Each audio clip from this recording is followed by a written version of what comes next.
Marie, good morning, good afternoon, or good evening, wherever you are in this crazy world we're living in.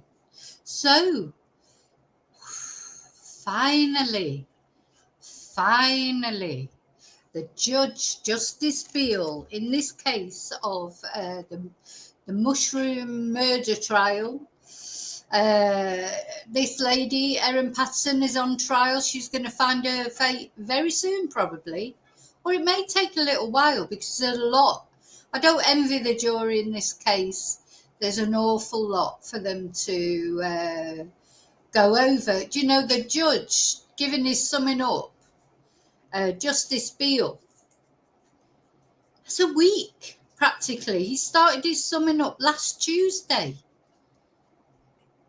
It's been just endless, interminable, hasn't it, really? Because there's been so much evidence presented in this case from the prosecution, of course.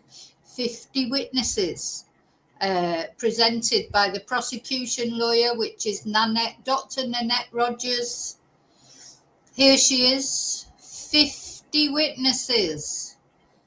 And that's a combination of experts, combination of course, the survivor of the fatal lunch. For anyone who who's just walking into this video and doesn't know what the hell this case is about, below there is a link to the playlist of this trial. And this, of course, is the case.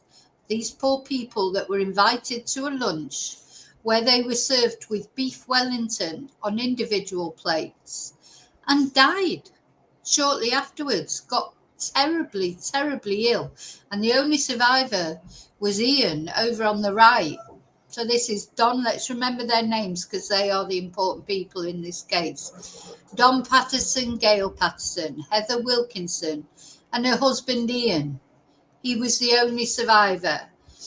And as we've seen at the trial, he's looking like he's finally it's taken him ages to recover. He had to have a transplant. In the early days when these trial hearings were coming up, he was on crutches, etc. But he looks, he's 70 years old, but he looks quite, sprightly now. But of course, the psychological trauma is a whole nother thing. Physically, he might be okay. I'm sure he's still got problems from the poisoning that he had.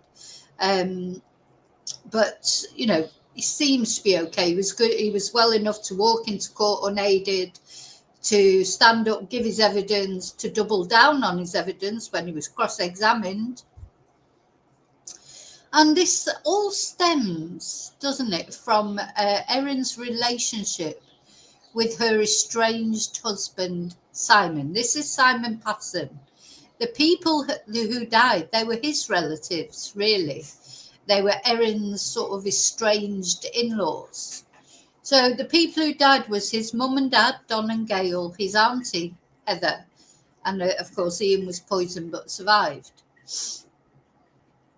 Now he was invited to the lunch, bearing in mind that there's likely to have been at least 3, if not 4, previous attempts on his life that can't be talked about in this trial because those charges have been dropped for now. But obviously, I think if Erin is found guilty, there's going to be a lot more will come out about whatever happened to Simon. He was in hospital for a long time with very seriously ill. And initially, Erin was charged with attempted murder of him as well. But that has been dropped for now. Whether it will come up again, who knows? So, yeah, little Erin. Erin, the sort of, oh no, I love them. I wouldn't do anything to them. I love them. And then it turns out, we find out that Erin actually has got previous convictions. I noticed when we read through the judge's final summing up, he says about her not having any previous convictions. She has got convictions. She was drinking and driving. She drove away and and crashed her car and then tried to drive away again and led the police on a chase to try and, because Erin, that was when she was 29 years old. So, she's supposedly a genius. She used to be an air traffic controller. She's also known as a super sleuth in her true crime group. She could have been in our true crime group, couldn't she? Super sleuth Erin, so intelligent, but not quite as intelligent as she thinks she is. Yeah, she's like, she's a very strange person. She's a self-confessed liar, and I think whatever happens in this trial, even if Erin is found not guilty, which is always a possibility, and if Erin is found not guilty, we have to accept that. That's the way democratic justice works. You know, she's being tried, the jury will make a decision, and whatever that decision is, we have to accept it, be it guilty or not guilty, whether we agree with it or not. And I'm going to have a look I've got a poll running on my community posts asking what you think the verdict will be, not necessarily what you think is the truth, like if she's guilty or not, but what you think the verdict will be. I'm going to have a look at that in a minute. I've not had a look at it for a while, but we'll see what that's coming up with. So, yeah, so this is her defence lawyer, Colin Mandy. He's had an uphill journey, hasn't he? Because trying to defend the indefensible is always hard, really, isn't it? And basically the defence seems to be, because although the prosecution called 50 witnesses, so I just have a bit of coffee. I'm on my third coffee today, so I should be waking up now. So although the prosecution called 50 witnesses, Mr. Mandy did not call anyone except Erin as her defence witness. No family, no friends, no character witnesses, nothing, just Erin. Strange, isn't it? No experts to disprove anything the other experts had said. That quite often happens, doesn't it, in a case? At the end of the day, the prosecution or the defence, they call their own experts, and they'll call experts that back up what they think, won't they? You know, or their case.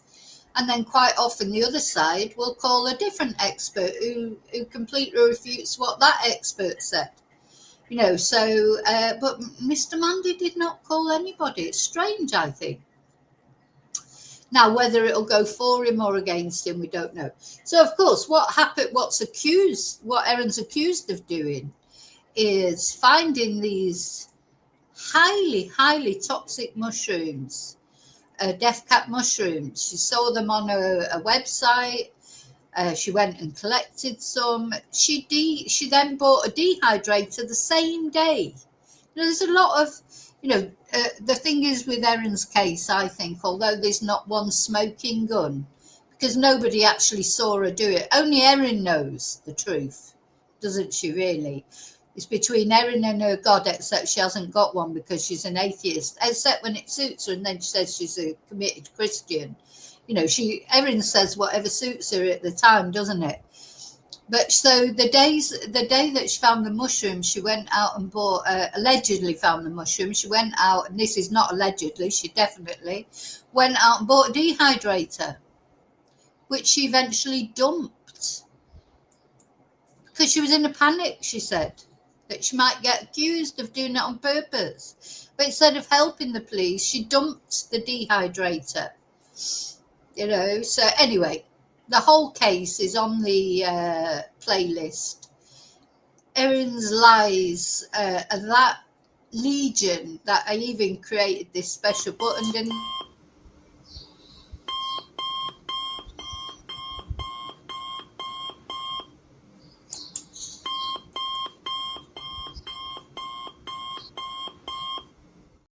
Every time she told a lie, I've put that on, and as I say, I've practically worn out my computer mouse. I've probably got repetitive strain injury. The amount of times that I had to put on the lie button, and she's a liar, and she's I'm not just saying that, she's admitted to being a liar. She's admitted to a lot of her lies. To me, that's the real Erin Patterson in that picture right there. In her eyes, it's all there in her eyes. Erin Patterson. People are confused. What's the motive? Don't need a motive. Some people are just psychos. Just spike and overtake people. Don't need a specific motive. Erin, it's not, money's not a motive really. Erin is very financially secure. There were disputes about money and things, but really not because Erin needed money, just because, I still feel when she felt she was losing grip, losing control of this strange sort of relationship she had with her separated husband. She didn't really want him, did she?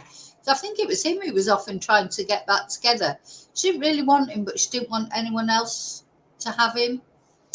Now, if you're ready for a little bit of waffle, I can tell you some waffle about people like this. So many, many years ago when I first came to Spain, people made a big fuss, like people in the local community and that, because my son, he was only a baby at the time. So I think I was a bit of a novelty because it was mainly pensioners then at that time that would be out here in Spain. It's different now. There's all kinds of people here. I'm talking about, 26 years ago, 27 years ago.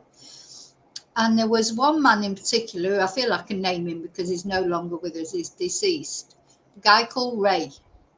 And he made a big special, he was quite a lot older than me. So I wasn't really interested in him, but I think he was interested in me. He made a big fuss of my son, who was a baby at the time. And he'd just finished a relationship with a woman that I won't mention her name, so I don't know if she's still with us or not. But she'd said to me, literally said to me, oh, no, I don't care about him anymore. She'd finished with him. She'd finished with this guy. She'd split up from him. She'd left him. He hadn't left her. And she made some comment to me about, oh, I don't care about him. You can have him. I said, well, I don't want him, basically. Don't know what you're talking about. Anyway, one night we went out. He must have lived near me or something. I can't remember. Anyway, he came back to my flat. He had a coffee, and literally it was just a coffee. And the next morning, after he'd gone, he went the night, he only came in for a coffee and then went. And next morning when I got up and went to my car, the tyres were slashed. The tyres were slashed on my car. I didn't realise at the time they were slashed. I just realised it was one tyre, I should say, not all the tyres. I didn't realise they were slashed. I just saw that I had a puncture. And when I got like a local guy out who used to come out and, a mobile mechanic, he came out to fix it for me. And he said to me, that's been cut with a knife. That tyre has been cut with a knife. So I was like, what? So anyway, then one of my neighbours, I lived in like a block of, well, say a block of flats. It was only about 3 stories high, apartment building. And one of the neighbours said, oh, are you okay?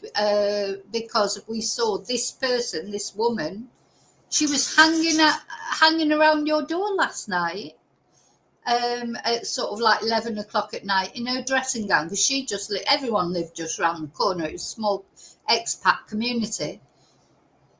She was hanging around your door. And, so she'd actually come into the apartment building and she was stood outside my door, my flat door, while I was in having a coffee with this guy.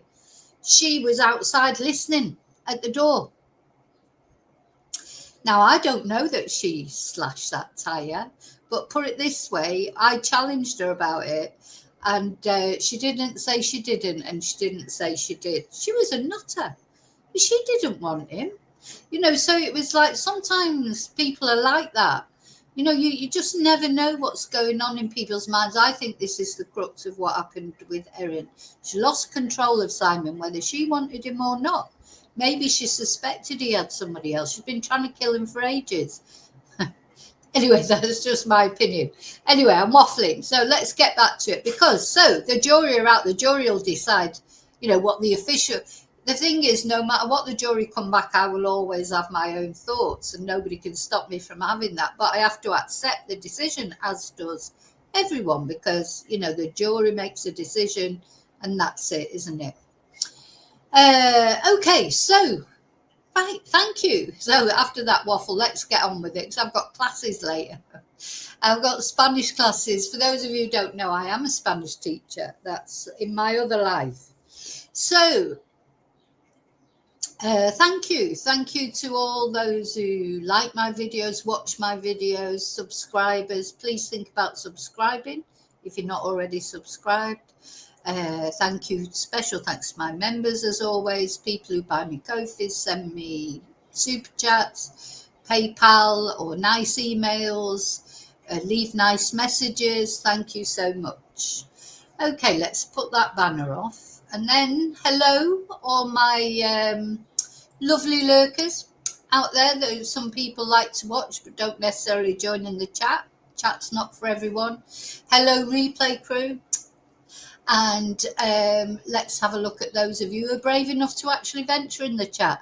And isn't it great? Because, you know, there's a lot of you that have followed this case with me from day one, a lot of my regular chatters. So good, isn't it, that it's finally nearly over? And I expect everyone feels the same way.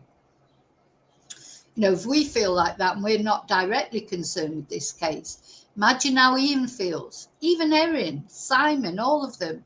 Even the judge, though I think Justice Beale has quite enjoyed it. You know, he seems to sort of revel in it all, doesn't he? But yeah, definitely the people in this case, interested in this case or directly involved in this case, they'll be relieved that we at least can see signs that it'll be over with soon. Okay. Hi, Excel. Hi, David. Hi, Jonathan. Hi, Maria.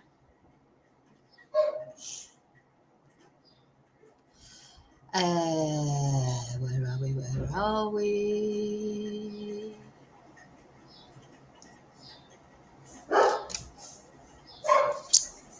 Bluebell. Hi, Bluebell.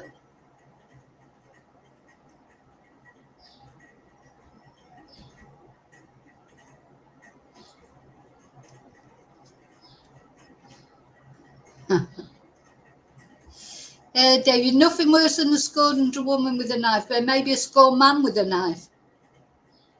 But yes, some people, you know, you can't underestimate what people will do. You know, they were surprised, and I didn't know why this woman did it, because she wasn't supposed to care about him anyway. Anyway.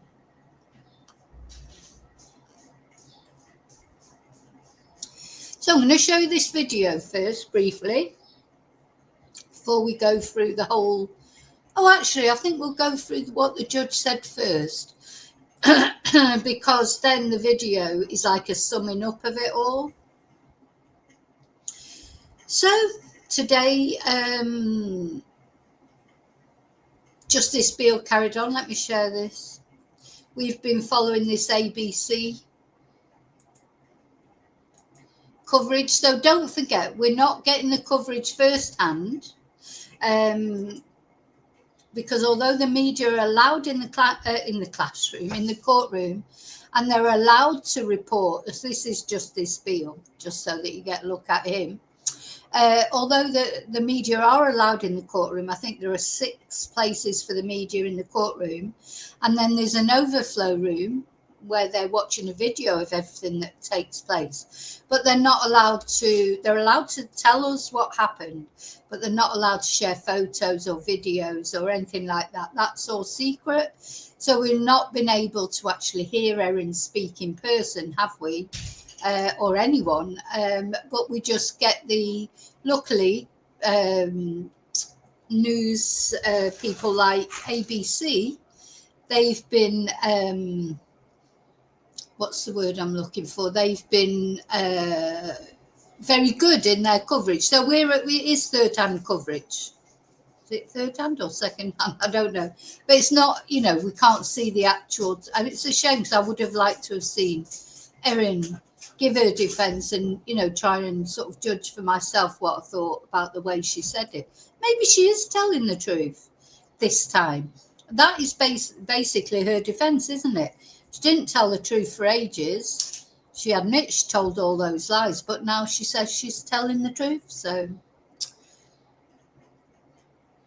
yeah. So the jury has returned to courtroom 4 at the Latrobe Valley Law Courts. Justice Beale has explained that the jury keepers will take an affirmation this morning. They are 3 people who will look after the jurors during their deliberations. The jury has not gone out yet, and he now resumes his directions. So this jury, they're going to be sequestered. In other words, they're going to be sent, they're only allowed to deliberate on the actual trial during sort of business days, if you like, while they're in the courtroom. But then I think it's about 4:15, they deliberate to every day until they find a verdict. And then they go off to a hotel, so they're not allowed to go home or anything. And these jury keepers will be keeping an eye on them, like making sure they don't talk about anything they shouldn't talk about when they shouldn't talk about it. Because obviously in the jury room, they can talk about, that's what they're there for, to deliberate about the case. But once they leave and go to the hotel, they're not supposed to discuss it at all. That'd be quite difficult, wouldn't it? Because it's been part of their life for 2 months as well, hasn't it? You know, it's like over 2 months now. So it'd be hard. And that's all they've got in common with those other people, really, isn't it, is the case. So it's a very interesting system, isn't it? So Justice Beale takes up where he left off last week regarding Erin Patterson's alleged lies to people investigating the poisoning. He's reading a transcript of Miss Patterson's text messages with her estranged husband, Simon, when he said he wouldn't come to the lunch. So remember, Simon was invited to the lunch, and right up to the last minute, Erin was still trying to persuade him to come to the lunch, but he said he wouldn't feel comfortable. I would imagine that Simon was terrified of going to lunch after his previous illnesses after going to lunch with Erin. And also, you know, he said he wouldn't feel comfortable, but Erin was trying to persuade him. And part of the prosecution's argument was that the reason Erin invited Heather and Ian, who she had never invited to lunch before, and Gail and Don she had invited, but only I think once or twice. The reason she invited them was that so that Simon would feel more comfortable about coming. That's what the prosecution alleges. Hi, Friday. So he then goes on to Ian Wilkins's. He's reading a transcript of Miss Patterson's text messages with her estranged husband Simon when he said he wouldn't come to the lunch, including how she said she wanted to have an important conversation with the guests. Yeah, that was how she was trying to get them there. Oh, it's important, it's important. So, of course, according to Ian, she called them there to tell them that she had cancer, which, of course, she didn't have. So that was, one of these massive lies that she's told. He then goes on to Ian Wilkinson's explanation, how he believed Miss Patterson invited them to lunch to tell them she had cancer. Child protection worker Katrina Cripps' evidence in court about her notes, saying that Miss Patterson had said she wanted to discuss a medical issue. Erin is now denying all that. That's all not true. They're mistaken, according to Erin. So all that she, that these other witnesses have come up with, I mean, thank God that Ian Wilkinson survived.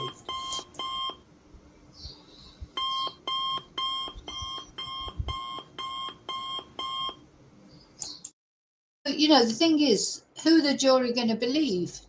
A self-confessed liar, or Ian Wilkinson, or Katrina Cripps?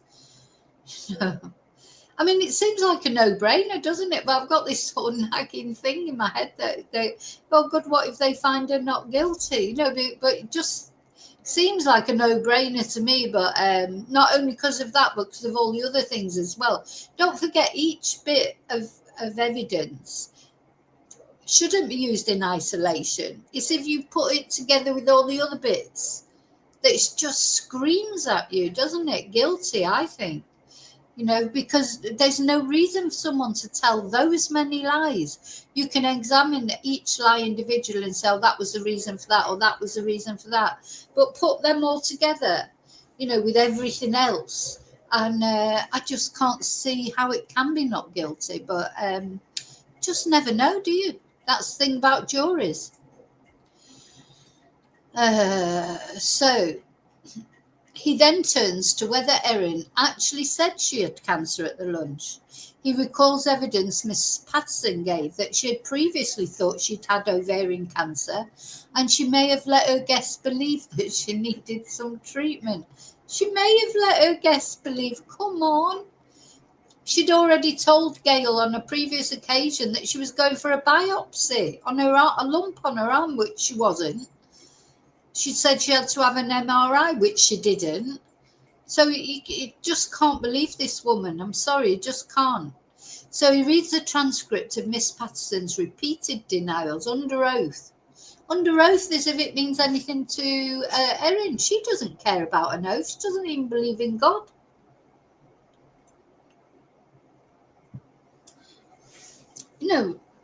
Just because she said something under oath. Now, I would say the opposite is true with Ian. Ian is a pastor, and we've seen him talk, and I know not all religious people, pastors, tell the truth all the time. But he's got no reason to lie, has he? That's the other thing you've got to think. And when we've seen him speaking, you can see what an honest person he is. And these people, that's what makes this crime so horrible, because they were nice to Erin. They were nice people. And they tried their best to help Erin out, and she still did it because out of spite, because she felt she wasn't as important as she used to be. So he reads the transcript of Miss Patterson's repeated denials under oath that she told the guests she had cancer. He goes through Ian Wilkinson's evidence about what Miss Patterson told him at the lunch and her expressing anxiety about the children's future. He recalls the defence clarifying about Mr. Wilkinson telling police Miss Patterson had told her guests she suspected she had cancer, and his answer in court that he believed he had understated the conversation to the police. He then turns to Simon Patterson's evidence, and the judge brings up a conversation between Simon and his parents at the Corranborough Hospital about what Erin Patterson told them at the lunch. He says Simon told the court he knew Erin was worried about an issue with her elbow and that the doctors found cancer, but it was ovarian and not related to her elbow. None of it was true. Right, so she found a lump in her elbow and thought she had ovarian cancer, like you do. It was all just rubbish. It was all just rubbish. So Simon said she told him the doctors had found cancer, but it was ovarian and not related to her elbow. Justice Beale recalls the defence saying only Erin and Ian Wilkinson can speak to what was said at the lunch. He says what Mr. Wilkinson said was very different to what Don reportedly told Simon recording treatment. Was it? Was it? Anyway, Justice Beale turns to the prosecution's allegation that Erin lied about planning to undergo gastric bypass surgery. Yeah, this was the other lie. Because when she was caught out in the lie that she didn't have, because she didn't have cancer, she said that she was too embarrassed to say that actually she was going for gastric bypass surgery. So she didn't want to tell them that was the reason she was going for surgery. So instead she said she had cancer, like you do again. Of course, that's what we all would do, isn't it?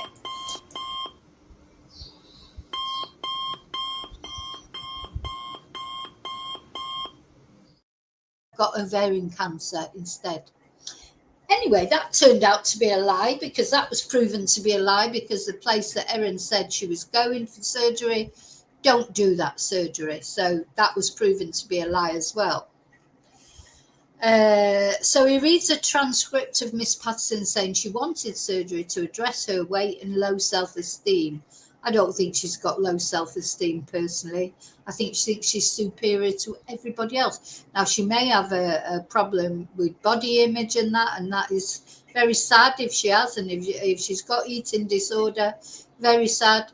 But you know what? I'm sorry, my sympathies are with these victims more than Erin. I don't believe a word Erin says. Don't think she's got low self-esteem. Think she's got very high self-esteem. But I think she's a very vindictive woman, jealous, bitter. That's what I think. Anyway, but was embarrassed about it. She told the court she led the guest to believe she needed serious treatment as a cover for the surgery. She told the court she had a pre-surgery appointment in September 2023 with the Enrich Clinic in Melbourne. And then she was don't forget, this is what Erin had said to the court. And it was the prosecution that exposed her lie. And Erin was puzzled to hear from the prosecutor that the clinic did not conduct gastric bypass surgery. Oh. Justice Beale then reads a selection of the transcript where Miss Patterson, under cross-examination, was taken through exhibits showing a screenshot suggesting the clinic did offer liposuction. And then, because remember then when Erin, when she was caught out in the lie about gastric band, she then said, oh, it might have been liposuction. Anyway, apparently there was a screenshot shown that they did offer liposuction, which she had told the court she was also interested in. Well, that's right, because in the end she said, oh, well, it was definitely something to do with weight reduction. I can't remember exactly which one it was, whether it was liposuction or gastric band surgery. Well, you would remember, wouldn't you, what surgery you were going to have? Wouldn't you? Wouldn't you? Hi, Jane. No, definitely not. Definitely not a credible witness, Erin. You can't believe a word. That's the problem. She's the only defence witness that was called, but she's a discredited witness. But, you know, at the end of the day, as the judge will say in this summing up, the burden of proof is on the prosecution. Erin doesn't have to prove anything, does she, really? So, Justice Beale gives the jury instructions on what they can make of Erin Patterson's alleged lies. He says if they believe she lied, they can use that to determine whether she lied about other things, she has said. But that's not to say if jury members find she lied about one matter, he warns, they can find she lied about everything else. He says this is just one factor to determine the truthfulness of what she said. He also warns them not to reason that just because they find Miss Patterson lied about something, she must be guilty. Evidence she told these lies is not evidence of guilt, he said, which is fair enough. He says there are all sorts of reasons why people might behave in a manner that makes them look like they have committed an offence. Yeah, but maybe not so many lies, Justice? The judge reminds the jury that accused people are presumed innocent till proven guilty. He tells the jurors Erin Patterson does not have to prove anything, and that proving a charge beyond reasonable doubt means the prosecutor has to go further than showing she's likely to be guilty. This is what's worrying me a little bit. Justice Beale says the prosecution does not have to prove every fact. He says it's the essential ingredients or elements of the charges that they have to prove. He says some murders have a motive, and sometimes the motive is only known to the offender. He says that in this case, there is no motive known for why Miss Patterson would have allegedly wanted to kill her guest. The defence argues there were good reasons for her not to want to harm them. They were her relatives, they had a good relationship, any tensions with Simon were short-lived, and Miss Patterson's children loved their grandparents. Yeah. So he points out the prosecution argument that Erin Patterson's relationship with her estranged husband and her in-laws wasn't as harmonious as the defence suggests. And he says the prosecution is not required to prove a motive to prove its case. And that's true, isn't it? It obviously helps if there's a clear-cut motive. It helps in a prosecution case. But you know what? Sometimes there just isn't a motive.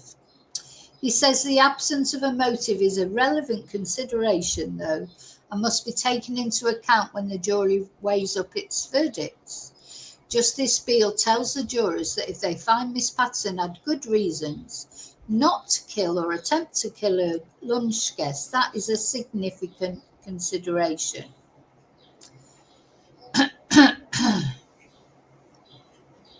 Justice Beale tells the jury to find Miss Patterson guilty of murder, they must be satisfied she put death cap mushrooms in the lunch as part of conscious, voluntary and deliberate conduct.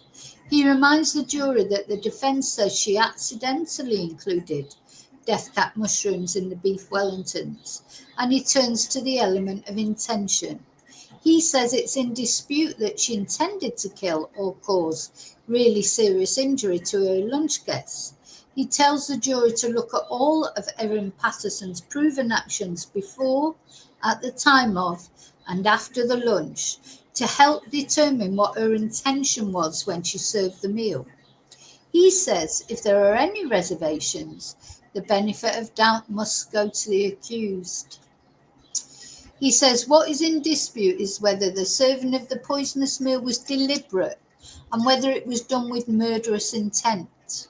He goes on to explain that for the charge of attempted murder, they must be satisfied she intended to kill and that the intention to cause really serious injury was not applicable.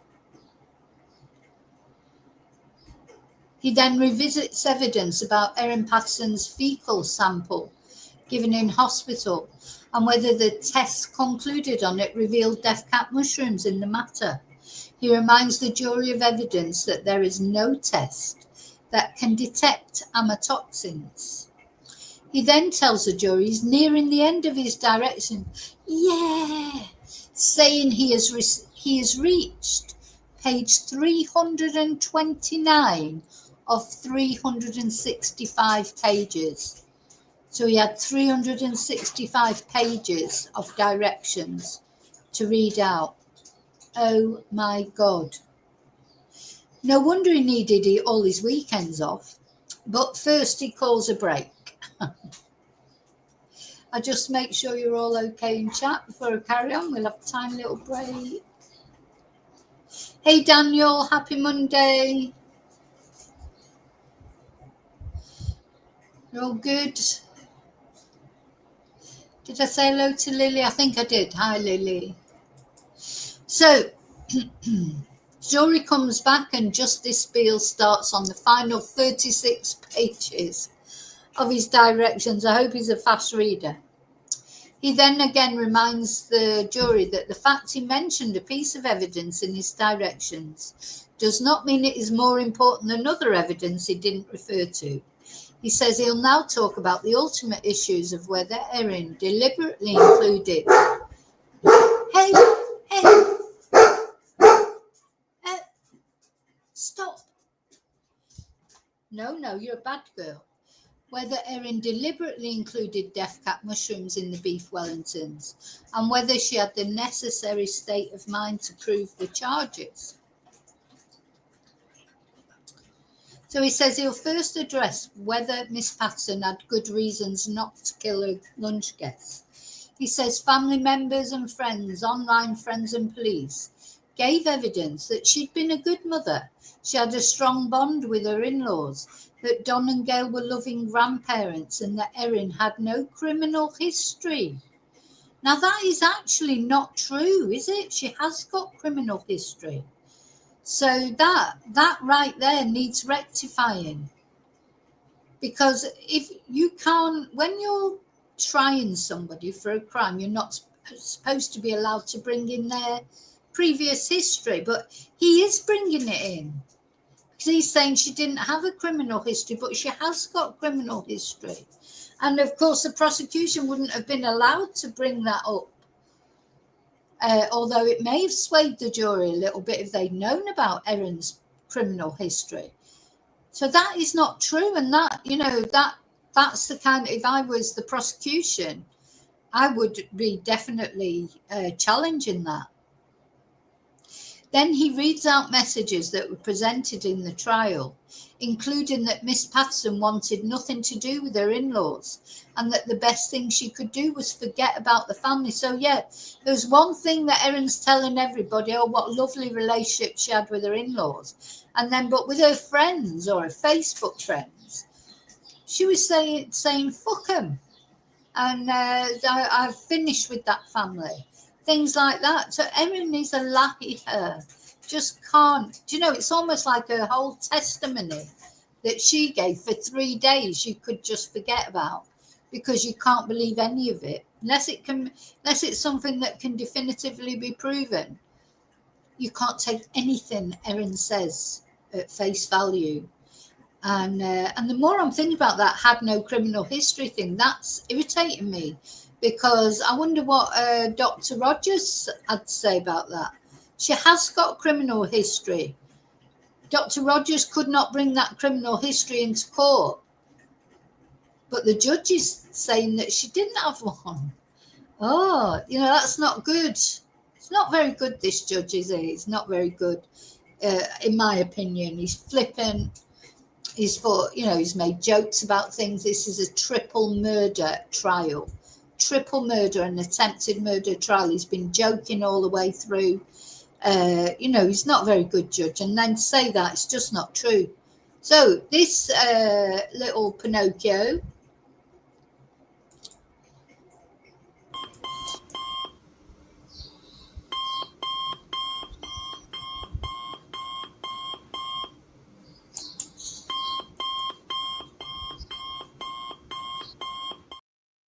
God, I mean, whose side is he on? He's supposed to be impartial, isn't he? No criminal history. Anyway, he recalls evidence about Miss Patterson feeling isolated from the family in the time before the lunch. He says the prosecution argued sometimes that internal motivation may only be known to the person themselves. That's exactly right. The judge said the only thing the jury had to be satisfied of was whether she did or did not commit the crimes. He spends a bit more time addressing Erin Patterson's feeling of being isolated. He says the defence argued the Patterson family were all good people and there was no reason for Erin to kill them. No, there was no reason. That doesn't mean to say she didn't. So Justice Beale says motive may be important, but what the prosecution has to prove is intention. He says the flare-ups between Erin and Simon over child support lasted only several days in 2022. He says that Simon referred to other inflammatory messages from Erin, and the defence has argued that police had access to Miss Patterson's devices and would have found them. Well, they didn't have access to his devices anyway. He says people who are separated have minor disputes, and the defence argued it does not prove a motive to kill one party's parents and aunt and uncle. God, you just feel like this whole trial is swayed towards Erin, don't you? Because they're not allowed to talk about the attempts on Simon's life. They're not allowed to talk about the criminal history she had. But the judge is allowed to say she had no criminal history. Just feels like it's all weighted in Erin's favour. Justice Beale says the recipe tin eats recipe Erin Patterson said she used for the lunch was for one large beef Wellington. He goes back to Miss Patterson's evidence about wanting to make something special.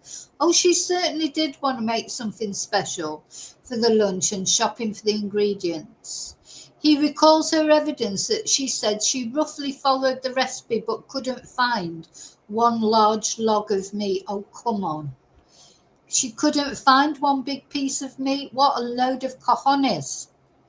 he reminds them of other ingredient substitutions and the reasons Miss Patterson gave about them.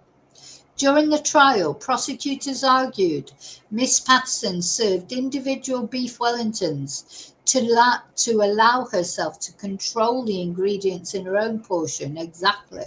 She thought she was clever.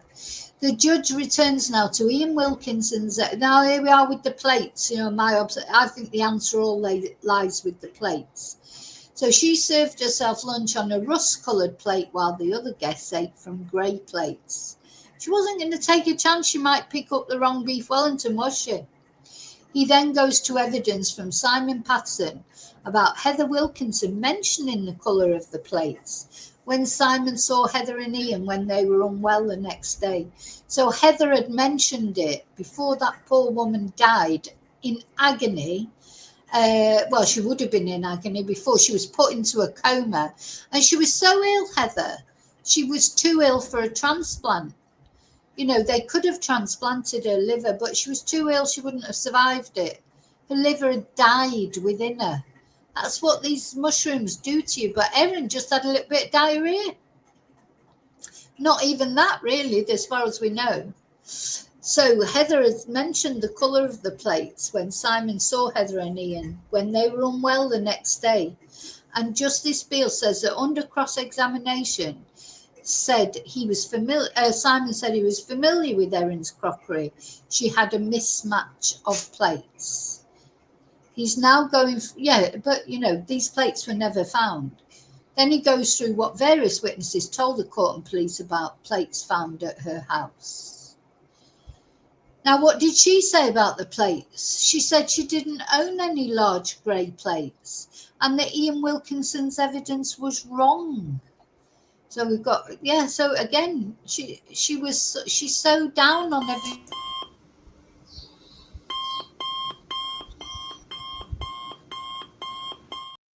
Not only was Ian Wilkinson wrong, but don't forget her own children said that the plates that were used, they called them white, but different, they disappeared. These plates were never found. And he says she told the court she doesn't own a matching plate set. And Justice Beale says the prosecution told the jury Ian Wilkinson was a compelling and reliable witness who had no doubt about what he had seen, and he wasn't the only one to notice the different coloured plates. He says the defence argued that the individual portions were all cooked on one baking tray, and the only way to control who was served the poisonous meal was to mark the pastry itself. Well, I'm sure she did. I'm sure she did in some way that we don't know.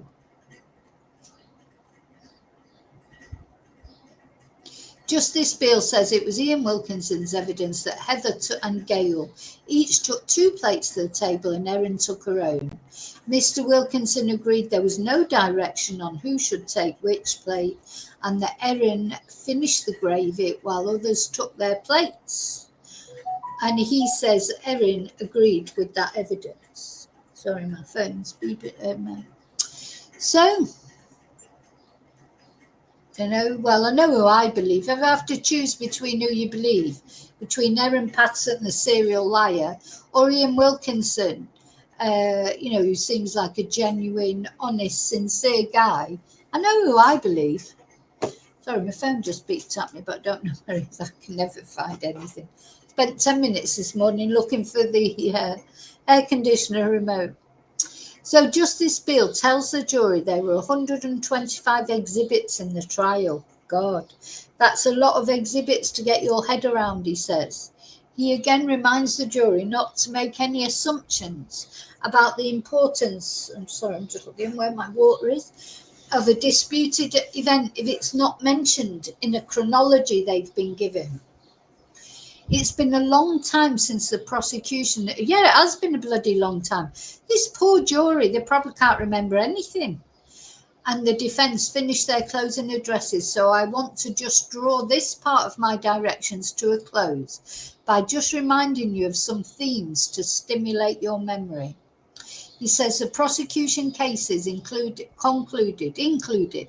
that Erin Patterson prepared and served individual beef Wellingtons to control the ingredients, lied about having cancer to get her guests to attend the lunch, pretended to have death cap mushroom poisoning, and pretended to be a forager for edible mushrooms. The prosecution also alleges Miss Patterson told many lies, including about having diarrhea and not for owning a food dehydrator.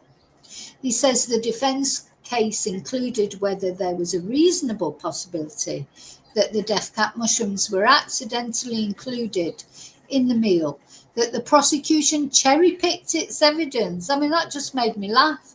But he had no contesting evidence, did he? You know, Colin Mandy, when he was talking, in his sort of summing up, he said that the prosecution cherry-picked their evidence, but he didn't come up with any opposing evidence, you know, and he just criticised their evidence, but he didn't have anything. He didn't have any experts to say anything that could support Erin, or even, I say, any character witnesses, nothing. And he said that the absence of motive made it more likely it was an accident. It wasn't. Just, do you know, in fact, actually, now I'm feeling back, because the more I'm reading through this, the more I'm thinking how ridiculous it sounds. And warnings about the danger of relying on hindsight reasoning. So he now turns to the final part of his directions, which relate to arriving at a verdict. So he directs that to the jury that its verdict must be unanimous in relation to each charge. He tells the jury this does not mean they must all reach their verdict the same way. No matter how you reach your verdict, you must all agree, he says.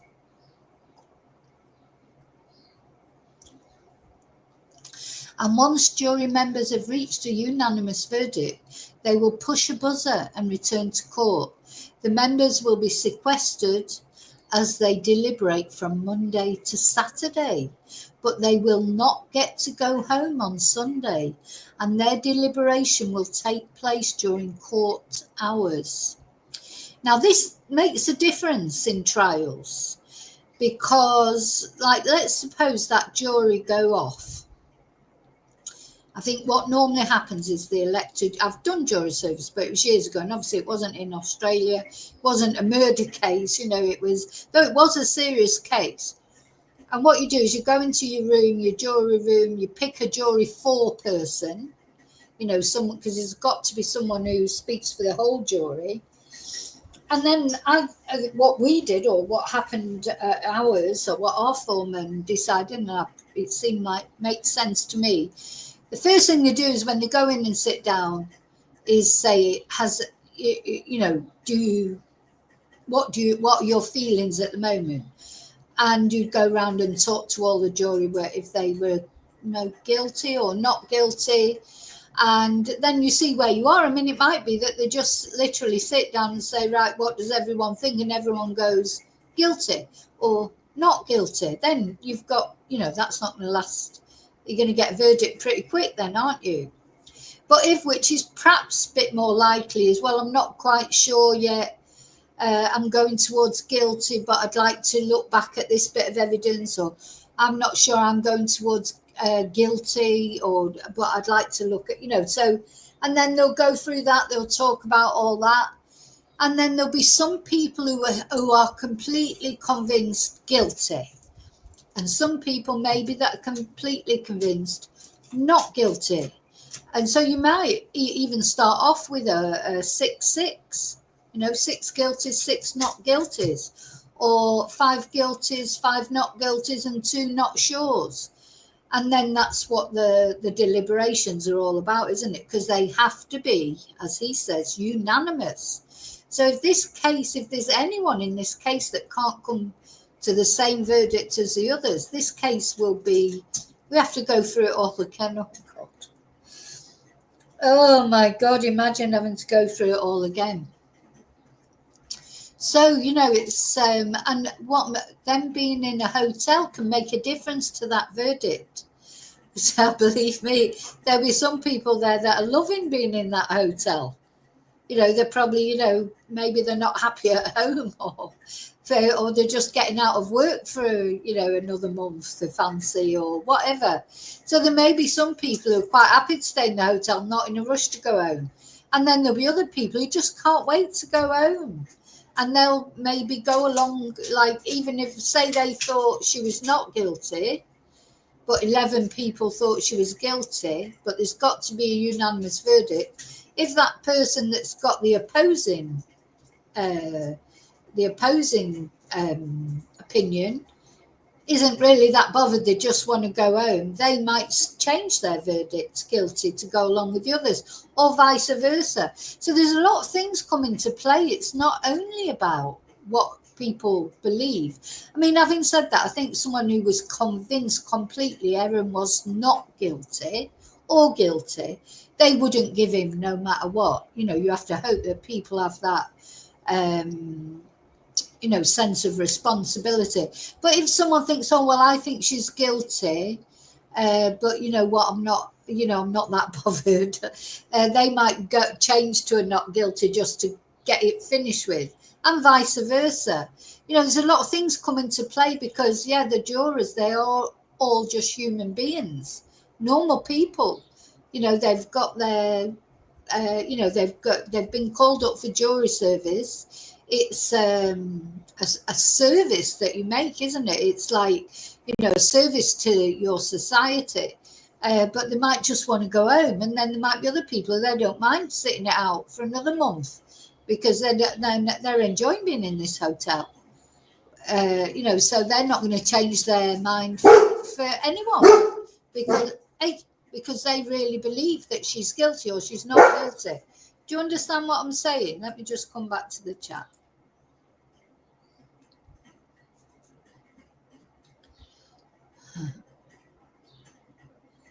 Yeah. Jane, that's a good point. Sometimes criminal convictions after 10 years do expire. In Britain, it's the same as well.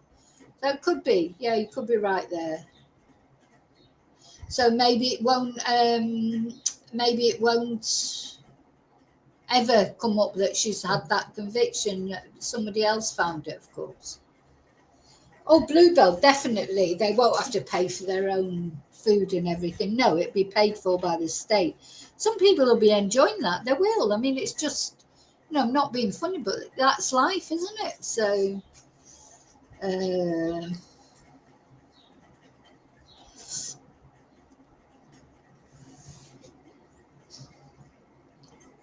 right, I've forgotten what I was saying. I got distracted. That's the problem sometimes when I come back to the chat. Oh, so the deliberation will take place during court hours. Jury members will be allowed to ask questions during their deliberations. But he says there's one thing that must not be in a question before the court, the verdict that jurors are considering at that stage. So there will be things they'll forget. He's sent them off with with all sorts of appendixes and not appendices or whatever, and of course this tome of his summing up. But if they want to come back and ask the the judge and the court, the defence and the prosecution, I suppose, if they want to come back and ask questions, they can do that if they want to clarify something. So here he says, the judge says, if 7 people are leaning one way and 5 the other, the judge does not want to know about it. You should only discuss the case with each other, and you should only do that when you're all together in the privacy of the jury room, he says. Now, sometimes, I don't know how it'll go in this case, because obviously it's a triple murder case and attempted murder, very serious. They can't get much more serious, really, can you? But there does sometimes in cases come to a point where the judge will say, I will accept. At the moment, he's saying he wants a unanimous verdict, isn't he? But in the jury service that I did, I think we ended up, it was an RAPE case. I can't talk about the case, obviously, really in depth, though, I mean, it was so many years ago, I don't expect it to matter. But so 10 people thought this person was guilty and 2 thought this person was not guilty, or they didn't think they were not guilty, they just didn't think it had been proven beyond a reasonable doubt. And anyway, it's a bit of a long story, but the judge in the end, because we were deliberating so long, and then it seemed to hit this point where the 10 that thought the person was guilty were not going to change for anything. The 2 that thought the person, in fact, I think it was only one. It was one lad who thought the person was not guilty, was not going to change. And so the judge then sent an instruction that he would accept a 10, as long as it was over 10 people who thought, who had one particular verdict, he would accept that. So he accepted that. And the final result, I think, was 11 guilty and 1 not guilty. And so that person was found guilty. I don't think you get the sentencing on the same. I can't remember if I feel like I can remember. They can't have sentenced them on the same day, can they? Anyway, I don't know. I don't know what happened about it all in the end. But this person was found guilty. But there was one person on our jury that thought he was not guilty. But the judge accepted that. So I don't know if that's what will happen here at all. I don't know if they do that in Australia or if they do that with more serious cases. I don't know, but that's what happened in the case I was involved in. We didn't get sent off to a hotel or anything like that, but it wasn't a very nice experience. I mean, it was an interesting experience. That's what I'd say about it. As someone, who obviously even then I was interested a little bit in true crime, it was an interesting experience. It was quite upsetting.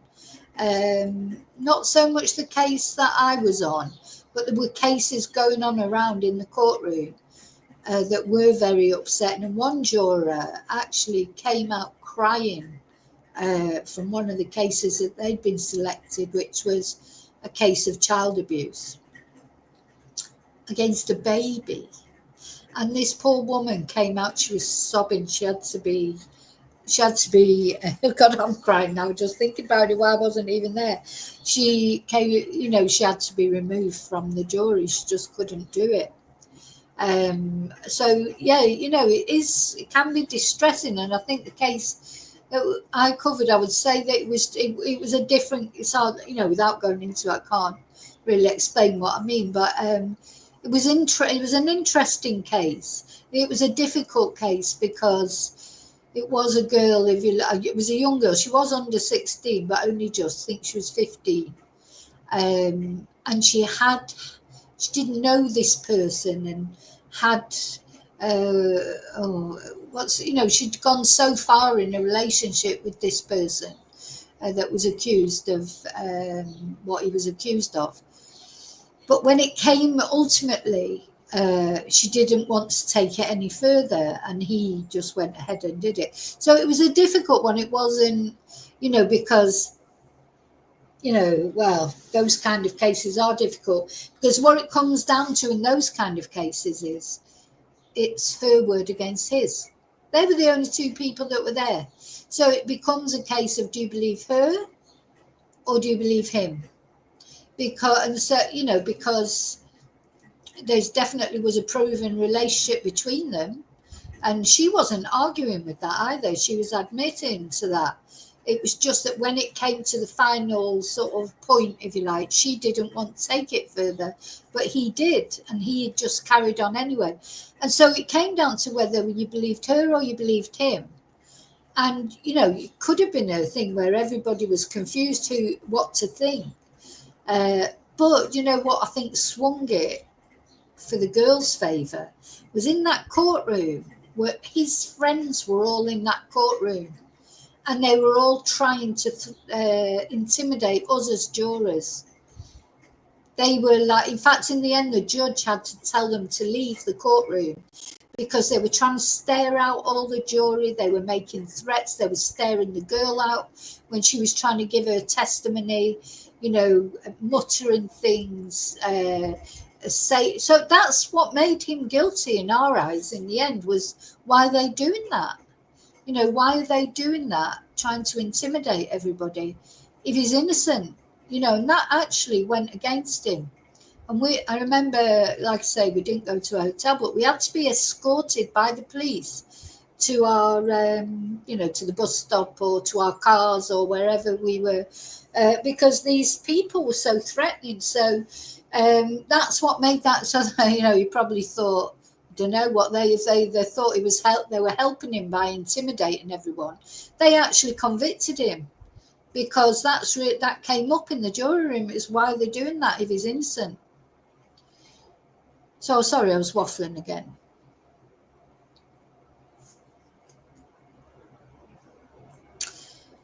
So he explains that 2 members of the jury panel will be balloted off so that the total number of jurors deciding the verdict will be 12.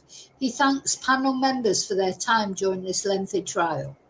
I don't know whether you'll feel relieved or frustrated, but be assured you have made an important contribution to the administration of justice by your presence on this jury.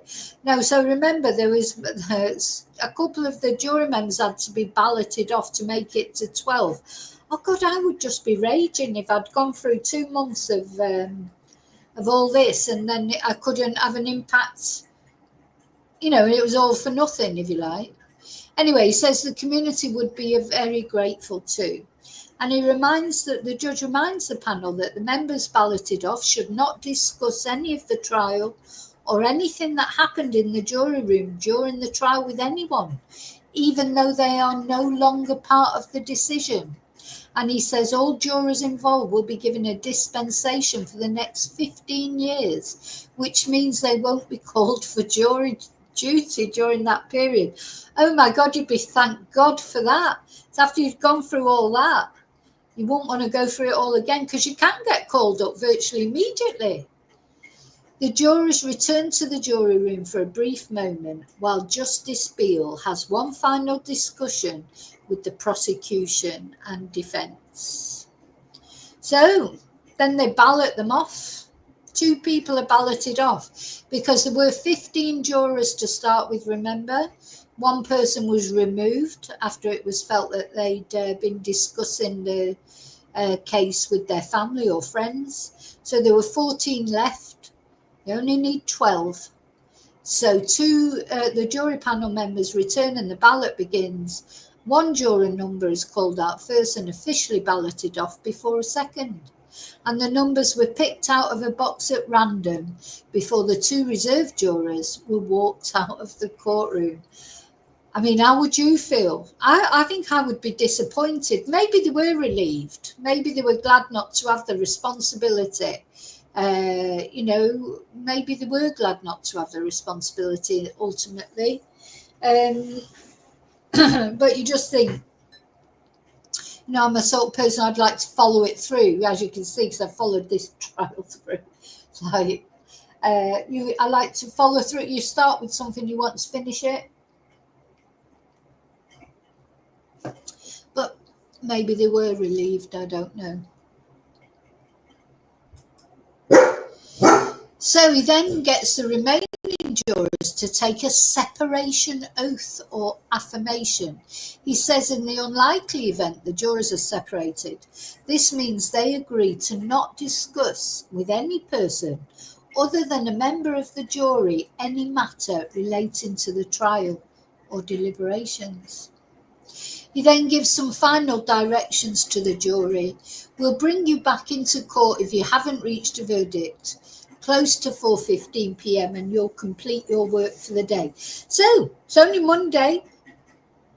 So I don't think they did you wouldn't expect them to reach a verdict with that particular day.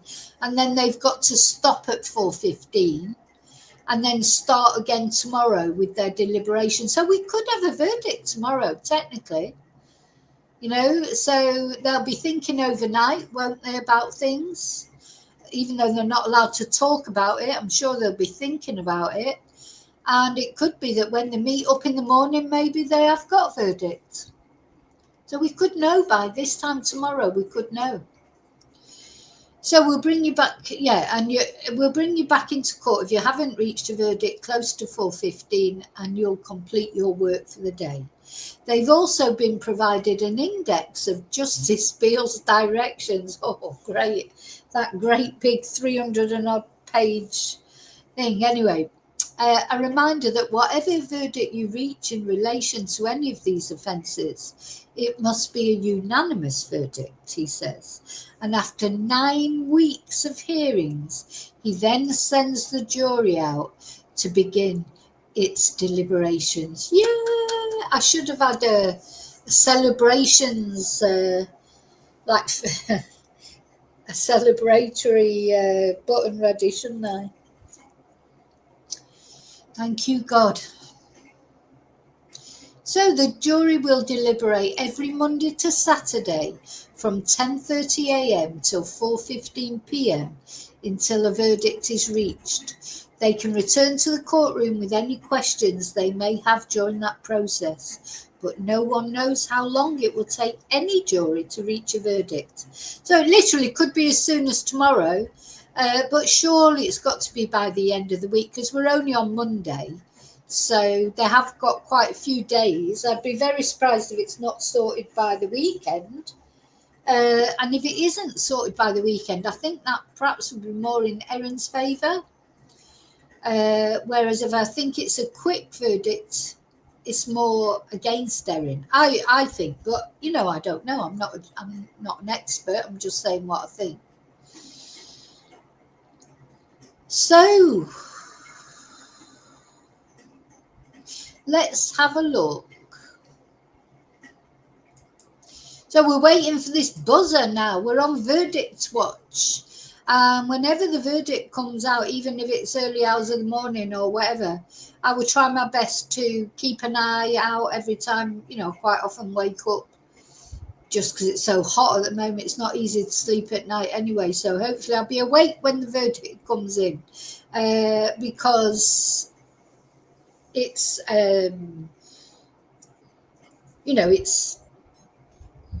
it's important. So I'll be on verdict watch, that's for sure. I'll bring it to you as soon as I can.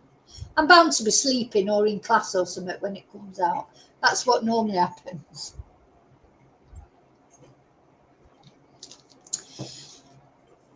So I just want to show you this video. Oh, let's have a look at the poll. Tia, where's my poll? Let's see, where are we with the poll? So if you haven't voted in the poll, it's changed a little bit. If you haven't voted in the poll yet, I think I've had 46 votes. That's quite good, because even though I've got nearly 5,000 subscribers, polls don't always attract that much attention, do they? Tia, stop it.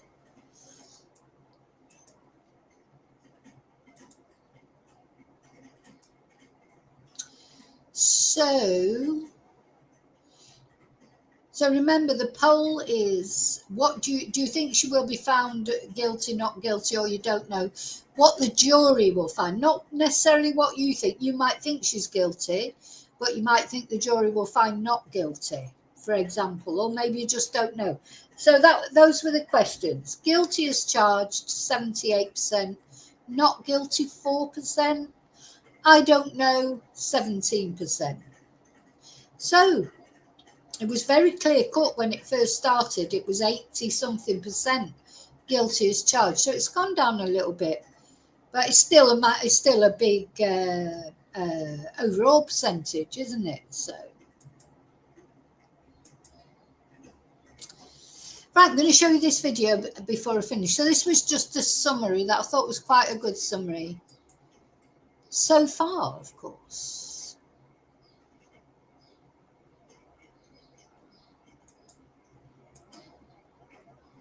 Oh, no, not that. Let me put that down. I've done that.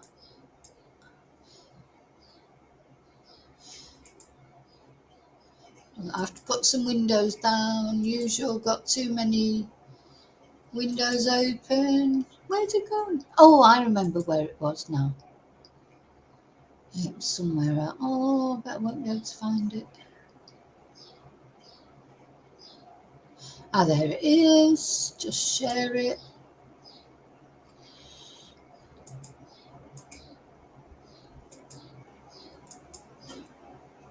Orwell, where right now 12 jurors at the...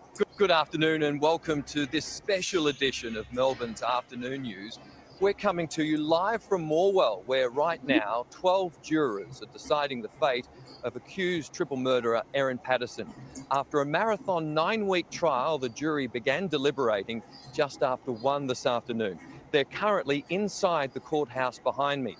They must decide whether the mother of two deliberately poisoned her lunch guests, killing her in-laws, Don and Gail Patterson and Heather Wilkinson, or whether toxic mushrooms ended up in the meal by mistake.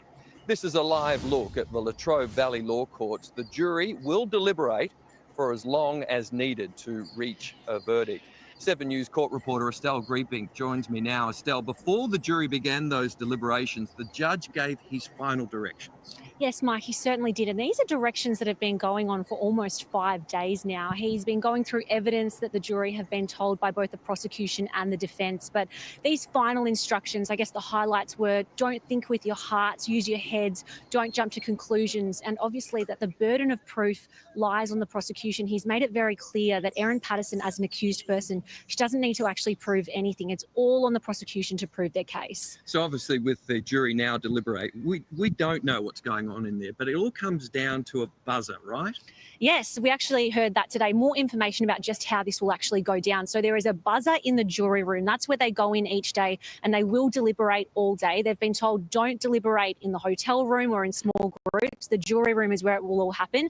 And of course, we don't know how long this will take, but when they come to that unanimous verdict on all of those charges, they'll press that buzzer and that will notify the court foreperson, and that's when we'll be brought back into court and hear these verdicts. Now that jury is down to 7 men, 5 women. 2 were balloted off. What happened to those jurors? So you've got to spare a thought for these jurors, I think. They've been sitting in this courtroom for 9 weeks. They've heard all the evidence, and at the last minute, their names were, well, not... Yeah, I really do feel for them. I mean, they may be relieved. They may be relieved and glad that they've been discharged, but, you know, just seems sit through all that for 2 months and then just get removed. Their names, their numbers were pulled out of a hat and they were sent on their way. They were told to get their luggage because, you know, they presumed that maybe they would go into the hotel and be sequestered, but they've been taken away and they've been told to not speak about this case. And it's not just those 2 jurors who have been balloted off, but all of the jurors, they've actually been told they do not need to serve jury duty for another 15 years. And I think after a case that is now run into its 10th week, they're probably quite relieved by that. Yeah, they've done their duty. Okay, Estelle, we'll touch base with you a little later. Let's go now to Cassie Zervos. Oh, this lady, bless her, she's pregnant. She'd probably just like to be home with her feet up. It's a good job it's not hot there at the moment, you know, because, gosh, that's a better time to be pregnant through the winter. She looks like she's not far off her due date, does she, bless her? Well, good luck with that. No, Erin Patterson's Leongatha home is at the centre of this trial. It's where the lunch was held. Our chief crime reporter, Cassie Zervos, joins me. Cassie, take us through what's happening there. Well, Mike, this is Erin Patterson's home where the fatal lunch occurred almost 2 years ago now. But in a new development, 7 News can exclusively reveal supporters of Miss Patterson have spent the weekend putting up black tarp that is now surrounding her property. You can see the tarp blocks any eye access from the road, particularly of the carport, veranda, and the walkway to the front door. There's only a gap left for a car to drive in and park. But other than that, her entire property has essentially been blocked off now. Oh my God, so it's supporters of Miss Patterson. So they expecting her to be coming home, are they, soon? So they've been, well, they say supporters of Miss Patterson. That's, well, probably, actually, you know, is it supporters or is it someone she's paid to do it? Now, maybe it is, I shouldn't be unfair. But it looks like then they're expecting her to come home and they've put all that up so she doesn't get photographed. Oh, there'll be drones out there and all sorts, won't they? Because I'll tell you what, if she gets released, oh my God. Oh, so listen, be prepared for this verdict and for what is she going to go home to? I wouldn't go back there, would you? I shouldn't say that, because at the end of the day, it's Erin's home, I suppose. But the thing is, this is where these people were fed that lunch, whatever, if she's found guilty or not guilty, those poor people ate a lunch that killed them. Whether it was murder or not, it still killed them. At that house, I wouldn't be able to get my head away from that. And Erin has got, I'd go and stay in a hotel first of all. If I was Erin and then I got found not guilty and I was released, first thing I would do is go to a hotel. I wouldn't go where anybody knew where I was. For a start, certainly wouldn't go there. I don't know if that house would be up for sale. Get another house. I suppose Erin's next priority will be getting her children back, of course, after that. Maybe she'd want to take them back to the house that they called home. But, everybody knows where she lives as well. So even they can't keep all that black stuff up forever. So, I don't think I'd be in a rush to go back there. But, yeah, privacy screens set up. So somebody's obviously expecting Erin to come home. Now, we spoke to one neighbour who witnessed the tarps being placed up over the weekend. Take a listen. Well, walking the dogs Sunday afternoon, there was people putting tarps up along the drive-in and the surrounding areas. There's a little gap for a car, and then, everything else is just blocked off. After the news of the fatal lunch broke back in July 2023, Erin Patterson placed these security notices on her front gate and a number of padlocks also on her front gate. Now, since her arrest and during this marathon trial, Ms. Patterson has maintained her innocence, but it is now up to a jury to decide her fate. Mike. Gosh. Cassie Zervos, thank you. We'll touch base. I mean, it's a beautiful place, isn't it? And that we do always, well, I do, all of us, I think why would she give up all of that, to kill those people? But I don't think she ever thought she would ever get caught. I think that's why. I don't think she did it thinking she would get caught. She did it thinking she was being so clever. That's what I think. And I don't think this was a mistake. I think she meant to kill them. And I will never stop thinking that, whatever the verdict ends up being. But, at the end of the day, the verdict's got to be respected. If she's found not guilty, she's not guilty in the eyes of the law. But, yeah, beautiful place. Why? She just thinks she's so clever, Erin. With you a little later as well. Now, this has been a marathon trial. We are now in week 10. Estelle Greepink takes a look back at some of the key moments over the past 2 months. It's the mushroom meal that put Morwell on the map, bringing international attention to this small Victorian town. For more than 8 weeks, Erin Patterson has sat in a dock, listening intently as the prosecution mounted its case, alleging the 50-year-old murdered her in-laws Don and Gail Patterson, as well as Heather Wilkinson, and tried to kill Ian Wilkinson by feeding them death-cap mushrooms concealed inside individual beef Wellingtons at a lunch at her Leongatha home in July 2023. The trial began with a bombshell. Accused killer cook Erin Patterson has had 3 attempted murder charges dropped over accusations she tried to kill her estranged husband. 15 jurors were selected to decide Ms. Patterson's fate on the 4 charges, but in week 3, 1 was sent home. There's been a major twist in the mushroom murder trial, with a juror dismissed for discussing the case with family and friends. The prosecution opened its case with a cancer shock. Dr. Nanette Rogers alleging Ms. Patterson lied about a diagnosis to lure the... Yeah, David, yeah, exactly. Have they baked her a cake? Baked her a cake with mushrooms in. Yes, that's what she did, wasn't it? She baked all those muffins with mushrooms in. Maybe they've made some individual beef Wellingtons for the party. It'd be Erin. Just be Erin, won't it? Sat on her own with a beef Wellington. And just, I don't know, yeah. What will it be? Yellow ribbons. It may be Bluebell. Yeah, maybe Simon's moving in. Maybe Simon's moving in. Maybe he's moving back in with Erin. Who knows? Good God. What was there was something else I was going to answer. I've lost it now. Yeah, it's just guilty or not guilty, Bluebell. There's no other option. Guilty or not guilty.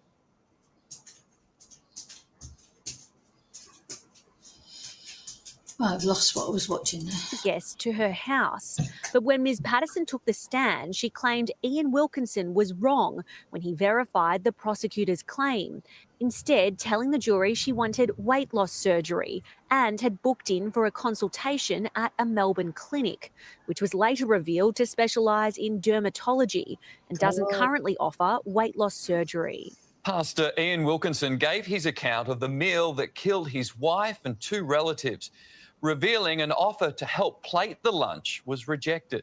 The sole survivor of the meal also said Ms. Patterson served the guests their meals on grey plates, but her portion on a smaller coloured plate. Another detail the mother of 2 disputed when she took the stand. The court heard she also invited her estranged husband, Simon Patterson, to also attend the lunch, expressing disappointment he'd be missing a special meal when he declined the invitation. Within the first week of proceedings, the jury came face to face with Mr. Patterson, who described his ex-wife as witty and intelligent.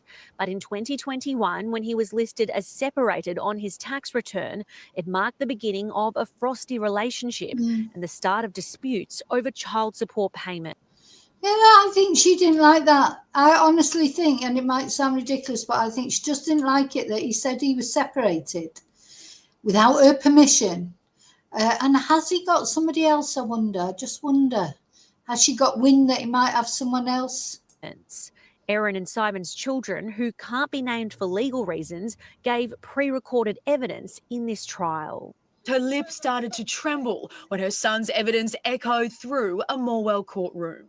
During her marathon 8 days on the stand, the mother of 2 was emotional at times. She also claimed a long list of witnesses were either lying or wrong, and this included her.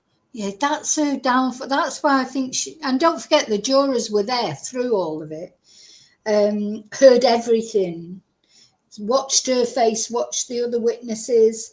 You know, you've got 50 prosecution witnesses, and just Erin, the self-confessed liar, saying they're all liars or mistaken. So maybe the jury are going to go with that. You know, oh God, I have no idea how this is going to go. Her children, disputing their evidence about eating leftovers the day after the meal. She also claimed medical experts lied, including a doctor and 2 nurses, and rejected evidence from a child protection worker. At the heart of this case are the 4 lunch guests, 3 of their bereaved children, detailing what it was like to see their parents deteriorate in hospital. As the evidence proceeded chronologically, prosecutor Dr. Nanette Rogers called a long list of witnesses, including experts who saw death cap mushrooms in 2 towns near Leongatha and posted about their locations online. A digital forensic expert told the court how Erin's phone pinged near those locations just days after those online posts. Dr. Matthew Sorrell's evidence, scrutinised by Ms. Patterson's defence, Colin Mandy Yeah, here he is, Mr. Mandy. Sophie, she spoke a lot of times when in the beginning of this case, it was like they didn't even offer a defence, did they? You know, there were many times that Mr. Mandy didn't even turn up and he left Sophie just to ask a few routine questions to whoever. That they definitely didn't want to test the expert witnesses too much, or even Ian. And, you know, in their whole defence revolves around on Erin's testimony, doesn't it, really? They didn't call any experts, didn't call any other witnesses. They hardly challenged, only occasionally challenged the prosecution witnesses. You know, so, yeah. She's a very tall lady, isn't she? Yeah, she really looks the part in her gown and everything, doesn't she? Who cast doubt on the reliability and accuracy of phone data records. Like among the dozens of exhibits shown to the jury, expletive-laden messages allegedly sent by Erin Patterson ranting about her family. They were shared with Facebook friends. Other messages from a private family chat between Erin and Simon, as well as his parents, were also made public. Yeah. I'm sick of this shit. I want nothing to do with them. Fuck them. So that's what Erin was saying to her friends. What was that other one? The message.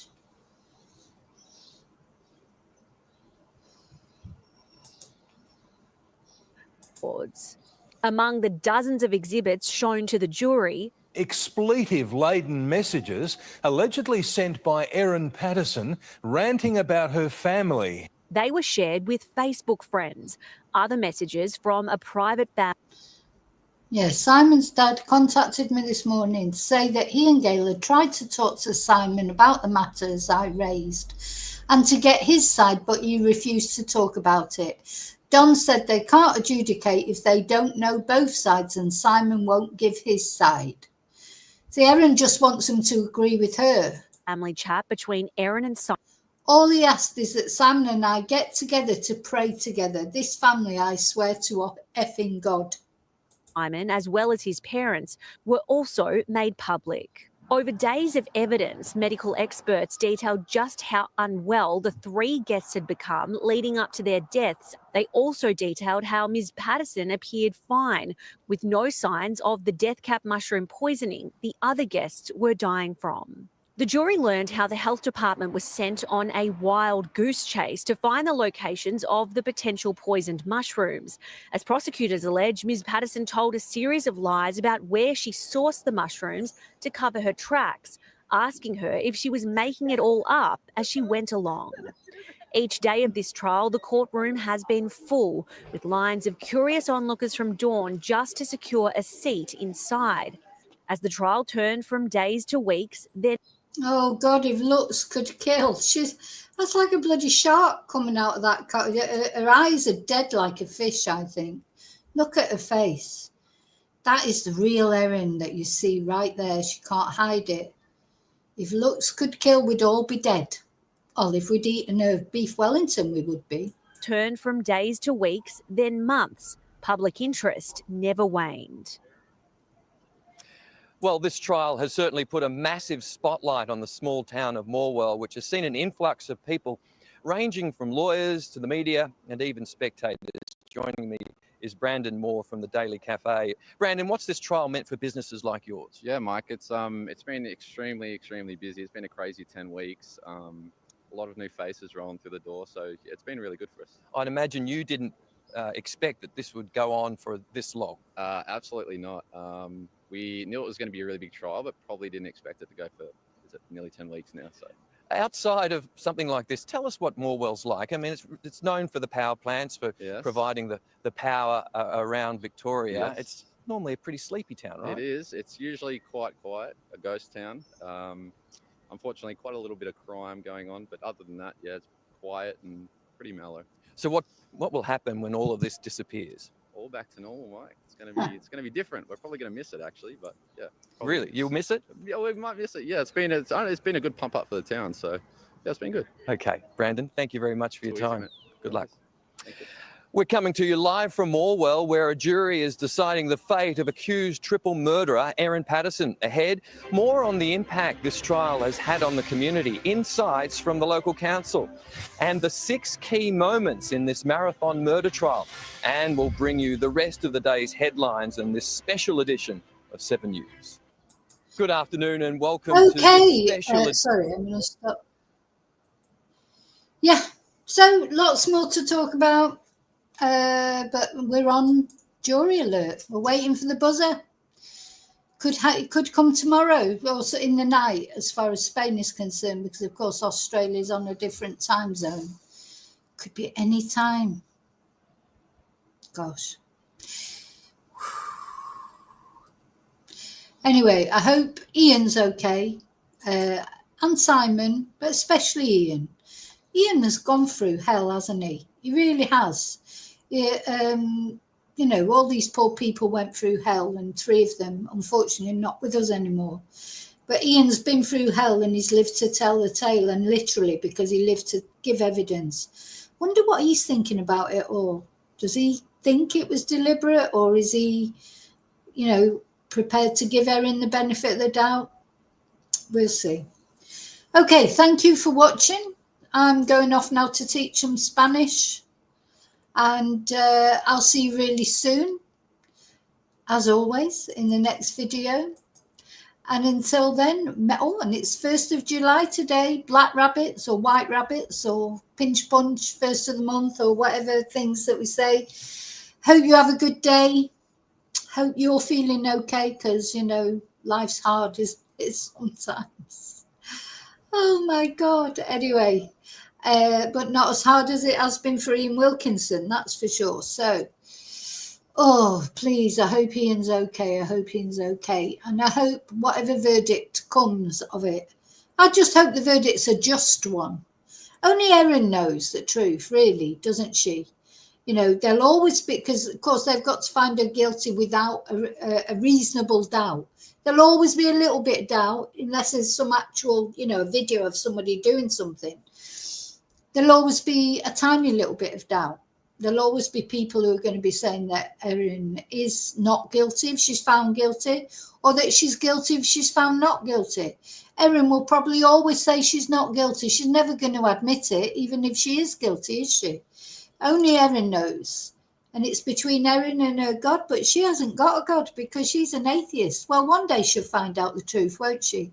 I hope she's certain about that, because if she don't get her justice in this life, if she's guilty, she'll get it in the next. Okay, thanks for watching. I'll see you really soon in the next video, and may your God go with you.